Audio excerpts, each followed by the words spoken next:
ఈ ఉదయమున నీవు ఎవ్వరినీ కలుసుకొనక ముందు ప్రభువును కలుసుకో.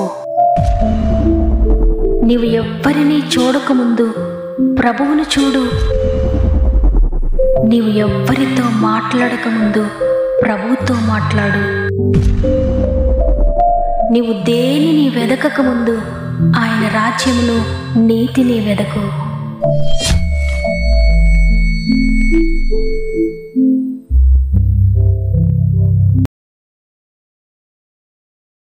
Praise the lord. ఈ ఉదయకాలమున గాడ్ ఫస్ట్ అనే వాగ్దాన కార్యక్రమానికి హృదయపూర్వకంగా మిమ్మల్ని మీ కుటుంబాలను మరొకసారి ప్రేమతో ఆహ్వానిస్తూ ప్రభు అయిన యేసుక్రీస్తు నామములో నా యొక్క హృదయపూర్వకమైన శుభములు మీ అందరికీ తెలియజేస్తూ ఉన్నాను. ప్రియ దేవుని బిడ్డలారా, ఈ ఉదయాన మీరందరూ ఎలా ఉన్నారు? దేవుని అత్యంత కృపను బట్టి మీరందరూ బాగున్నారని, ఆయన కృపలో వర్ధిల్లుతున్నారని, దేవుని వాక్కు ద్వారా బలపడుతున్నారని, ప్రతిరోజు ఆయన మాట మిమ్మల్ని బలపరుస్తుందని, ఆత్మీయంగానే కాకుండా శారీరకంగా కూడా మీరు బలపడుతున్నారని నమ్ముతున్నాను. కాబట్టి ప్రతిరోజు దేవుని వాక్యాన్ని వినండి. ఎందుకంటే ఒక్కరోజు ఆహారం తినకపోతే శరీరం ఎంతో బలహీనమైపోతుంది కదా. అదేవిధంగా ప్రతిరోజు ఆత్మీయ ఆహారమైన దేవుని వాక్యము ప్రార్థన లేకపోతే ఆత్మీయంగా కూడా బలహీనమైపోతాం. అందువల్ల ప్రతిరోజు వాక్యాన్ని ధ్యానించండి, ప్రార్థించండి. ఆత్మలో వర్ధిల్లుచున్న ప్రకారముగా మీరు అన్ని విషయాలు కూడా వర్ధిల్లుతారు.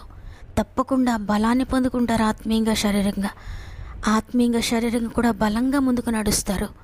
దేవుని శక్తి మిమ్మల్ని నడిపిస్తుంది. అదేవిధంగా ప్రతిరోజు నేను మీకు తెలియజేస్తున్న విధంగానే మీలో ఇంకెవరైనా సమస్యలు ఉంటే తప్పకుండా మీ యొక్క ప్రతి ప్రార్థన అవసరతను, మీ బాధను కామెంట్ రూపంలో నాకు తెలియచేయండి. మీ అందరి కొరకు మేము ప్రార్థిస్తున్నాం భారం కలిగి.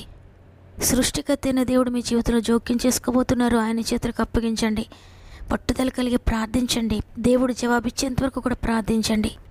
విజయాన్ని, స్వస్థతని మీరు సొంతం చేసుకోండి. సమస్త మహిమ, ఘనత, ప్రభావములు దేవునికి చెల్లునుగాక. ఈరోజు దేవుడు మనకు అనుగ్రహిస్తున్న శ్రేష్టమైన వాగ్దానం ద్వితీయోపదేశకాండము 32వ అధ్యాయము 10వ వచనము. అరణ్య ప్రదేశములోను భీకరధ్వని గల పాడైన ఎడారిలోనూ వాని కనుగొని ఆవరించి పరామర్శించి తన కనుపాపను వలె వాని కాపాడెను. ఆమెన్. ఈరోజు వాగ్దానాన్ని వింటున్న ప్రియదేవుని బిడ్డలారా, నిజంగా ఒక అద్భుతకరమైన ప్రేమ కలిగిన, కృప కలిగిన వాక్కును దేవుడు ఈరోజు మనకు అనుగ్రహిస్తూ ఉన్నారు. చూడండి, ఆయన ప్రేమ ఎటువంటిదంటే అన్నీ సరిగా ఉండి అంతా బాగున్న వారిని ప్రేమించే ప్రేమ కాదు. ఎందుకు పనికిరాని వారిని, పెంటకుప్ప మీద ఉన్న వారిని, అరణ్యం లాంటి జీవితం కలిగిన వారిని, ఎడారి లాంటి పరిస్థితులు కలిగిన వారిని, ఎండిపోయిన స్థితిలో ఉన్న వారిని కనుగొని వారిని ఆవరించి వారిని పరామర్శించి తన కనుపాపు వలె కాచేటువంటి గొప్ప దేవుడైన. అటువంటి దీనస్థితిలో ఉన్నవారిని, పనికిరాని వారిగా ఉన్నవారిని, అనారోగ్యంతో పడి ఉన్నవారిని, భయంకరమైన నిర్జీవ స్థితిలో ఉన్నవారిని పరామర్శించేవారు, పలకరించేవారు, వారి దగ్గరికి వెళ్ళేవారు, వారిని ఆదరించేవారు ఎవ్వరు కూడా ఉండరు. అది మనందరికీ కూడా ఎక్స్పీరియన్సే కదా. అయితే అటువంటి స్థితిలో ఉన్న వారిని కూడా పరామర్శించేటువంటి ప్రభువు ఈరోజు స్పష్టంగా మనతో మాట్లాడుతున్నారు. ఈరోజు ఒకవేళ అటువంటి స్థితిలో, దేన స్థితిలో, ఎవ్వరూ లేని స్థితిలో, పనికిరాని స్థితిలో, ఎడారి లాంటి జీవితం నాది, ఎండిపోయిన స్థితిలో నేను ఉన్నానని అనుకుంటూ ఈ మాటలు వింటున్న వారు ఎవరైనా ఉంటే ఈరోజు నీతో స్పష్టంగా దేవుడు మాట్లాడుతున్నాడు. ప్రియ సహోదరి, ప్రియ సహోదరుడా, ఎంత మాత్రం కూడా భయపడొద్దు. ఎందుకంటే నిన్ను ప్రేమిస్తున్న ప్రభు అయినా, నిన్ను పరామర్శిస్తున్నాడైనా, ఈరోజు నిన్ను గురించి ఆలోచించి నీతో మాట్లాడుతున్నారు. ఈరోజు ఎవ్వరూ లేని పరిస్థితిలో ఎండిపోయి ఉన్నా కూడా ఆయన తిరిగి జీవింపచేస్తాడు. వారిలో ఒంటరి అయిన వారిని 1000 మందిగా చేసే ప్రభు అయిన, ఎన్నిక లేని వారిని బలమైన జనముగా చేసే ప్రభు. ఈరోజు ఒకవేళ మీరు ఎన్నిక లేకుండా ఉన్నారా? వెలివేయబడిన, త్రోసివేయబడిన, కాదనిపించుకున్న స్థితిలో మీరున్నారా? అయినప్పటికీ భయపడొద్దు. నీవు ప్రభువు కావాలి. ఈ లోకంలో అందరి చేత నువ్వు ద్వేషించబడినా భయపడొద్దు. ప్రభు నిన్ను ప్రేమిస్తున్నాడు. అరణ్య అనుభవం అంటే ఒంటరి జీవితము. ఎవ్వరు కనిపించరు అక్కడ, ఎవ్వరు సహాయకులు ఉండరు, ఎవ్వరు పలకరించేవారు, పరామర్శించేవారు కూడా ఉండరు. ఇటువంటి ఎడారి అనుభవంలో, ఈ స్థితిలో ఉంటూ కూడా సహాయము కొరకు ప్రభువును వేడుకున్న వారిని ఎవ్వరినీ కూడా ఆయన విడవలేడు. తన కొరకు ఎదురుచూచు వారి కొరకు వారు ఏ స్థితిలో ఉన్నా వారిని కనుగొని ఆవరించి పరామర్శించి వారిని విమోచించి తన కనుపాప వలె కాపాడడానికి ఆయన ఎదురు చూస్తూ ఉన్నాడు.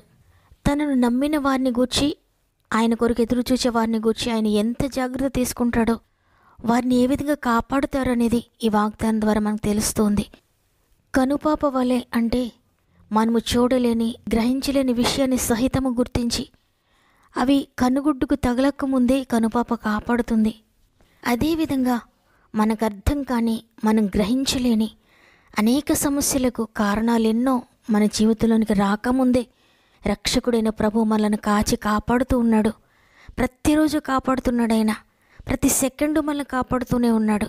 అంతేకాకుండా ఆవరించి అంటే ఒకవైపున కాదు, అన్ని వైపుల నుండి ఆయన మనల్ని కమ్ముకొని అన్ని వైపుల నుండి, అన్ని విషయాల నుండి కాపాడుతూ ఉంటాడు. అదేవిధంగా పరామర్శించి అంటే నీవు ఆయన బిడ్డగా ఉంటే, నీకు ఆపద సంభవిస్తే, నువ్వు కష్టాల్లో, సమస్యల శోధనలో ఉంటే, నీవు పిలువకపోయినా ఆయనే వచ్చి నీకు సహాయం చేస్తాడు. ఎందుకంటే అంతగా ఆయన నిన్ను ప్రేమిస్తున్నాడు. ఈ లోకంలో ఎవ్వరూ నిన్ను ప్రేమించినంతగా, ఎవ్వరు నిన్ను పట్టించుకోనంతగా, ఎవరు నీ గురించి శ్రద్ధ చూపనంతగా ఆయన నిన్ను ప్రేమిస్తున్నాడు, నీపై శ్రద్ధ చూపిస్తున్నాడు. ఈ వాగ్దానం నీ కొరకే ఆయన సిద్ధపరిచాడు, నీ కొరకే మాట్లాడుతున్నారు. కాబట్టి పాడైన నీ జీవితాన్ని గురించి ఏడవద్దు. పాడైన నీ జీవితాన్ని తిరిగి బాగు చేస్తాడు. చెదిరిపోయిన నీ కుటుంబాన్ని తిరిగి కడతాడు. చెదిరిపోయిన నీ గుండెనైనా తిరిగి బాగు చేస్తాడు.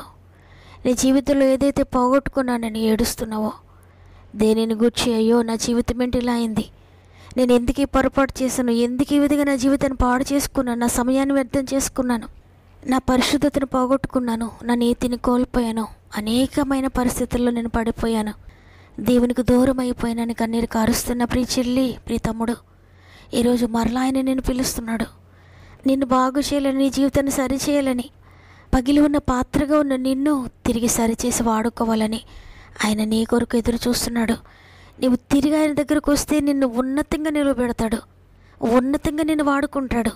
నీవు కోల్పోయిన దానికంటే రెట్టింపుగా ఆయన ఇస్తాడు. తిరిగి నువ్వు ఆయన దగ్గరకు వచ్చి, తండ్రి నేను పాపిని, తండ్రి నేను పడిపోయి నన్ను క్షమించు, నన్ను తిరిగి చేర్చుకోండి అయ్యా నువ్వు ప్రార్థిస్తే చాలు, దేవుడు తప్పకుండా నిన్ను చేర్చుకుంటాడు, నేను క్షమిస్తాడు. నీ పాపం మీకు ఎప్పటికీ కూడా గుర్తు చేసుకోడు. నీకు పరిశుద్ధతనిస్తాడు, నీతినిస్తాడు, సమస్తమును నూతనంగా చేస్తాడు. ఈ లోకంలో లేని శాంతిని, ఈ లోకంలో దొరకని ఆనందాన్ని, ఈ లోకంలో ఎక్కడ దొరకని పరిశుద్ధతను దేవుడిని అనుగ్రహిస్తాడు. ఉన్నతమైన స్థితిలో నిన్ను నిలువబెడతాడు. కాబట్టి ఈరోజు అందరం కూడా దేవునికి మన జీవితాన్ని సమర్పించుకుందాం. ఇంతవరకు ఆయనకు దూరమైన పరిస్థితులన్నీ కూడా ఒప్పుకుందాం. తండ్రి, ఇక నుండి నీ కొరకు నేను జీవిస్తాను. ఇంతగా కంటి పాపల నన్ను కాస్తున్నా నేను విడిచిపెట్టానయ్యా. అందుకే ఈ అరణ్య అనుభవము, అందుకే ఎడారి జీవితము, జీవపు ఓటైన నిన్ను విడిచిపెట్టానయ్యా. జీవాన్ని కోల్పోయాను, ఆనందాన్ని కోల్పోయాను, సమాధానాన్ని కోల్పోయాను, సమస్తాన్ని కోల్పోయాను. నీకు వేరుగా ఉండి నేనేమీ చెయ్యలేనని తెలుసుకున్నాను. అందుకే తిరిగి నీ దగ్గరికి వస్తున్నానయ్యా. నన్ను క్షమించి సరిచేసి వాడుకోండి. ఇంతవరకు కంటి పాపలా కాచినందుకు నీకు కృతజ్ఞతాస్తుతులు చెల్లిస్తున్నానయ్యా. నీ కృపను బట్టే నేను బ్రతికి ఉన్నానని మనం మన జీవితం దేవునికి సమర్పించుకుంటూ ఆయన సందులో మోకరించి ఆయన స్తుతిద్దాం, ఘనపరుద్దాం. కంటి పాపను కాయురెప్పల మము కాచెడి యేసయ్యా, చంటి పాపను సాకు అమ్మల దాచెడి మాయ్యా, నీవేగా నీడగా తోడుగా, నీతోనే నేను జీవింతూ, నీకన్నా మిన్నగా ఎవరయ్యా, నాకు నీవే చాలయ్యా. మార్పులేని మత్సరపడని ప్రేమ చూపించినావు, దీర్ఘకాలం సహనము చూపే ప్రేమ నేర్పించినావు.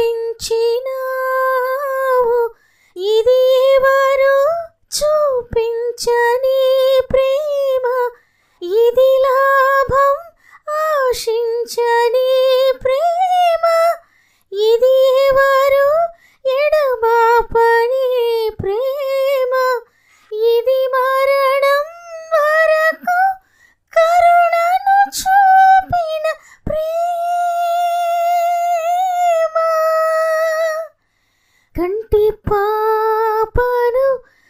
కనురెప్పల మము కాచెడి యేసయ్యా, చంటి పాపను సాకు అమ్మల దాచెడి మాయ్యా. వాగ్దానం నమ్మిన వారందరూ నాతో మోకరిస్తారా? కలిసి ప్రార్థన చేద్దాం. ప్రేమగల తండ్రి, నీకు వందనాలు. నీ కృప చేత మరి ఒక దినాన్ని మాకు ఇచ్చి, ఈ నూతన దినాన్న నిన్ను స్తుతించి నేను ఘనపరిచే భాగ్యాన్ని ఇచ్చి, నీ వాక్కు ద్వారా మమ్మల్ని బలపరిచినందుకు నీకు కృతజ్ఞతాస్తుతులు చెల్లిస్తున్నాను తండ్రి. అవును తండ్రి, నేను విడిచి మేమేమీ చేయలేము, నీకు దూరంగా వెళ్ళిపోయి మేమేమీ సాధించలేము తండ్రి. నీ కృపతో మాత్రమే మేము ఏదైనా చేయగలుగుతాం తండ్రి.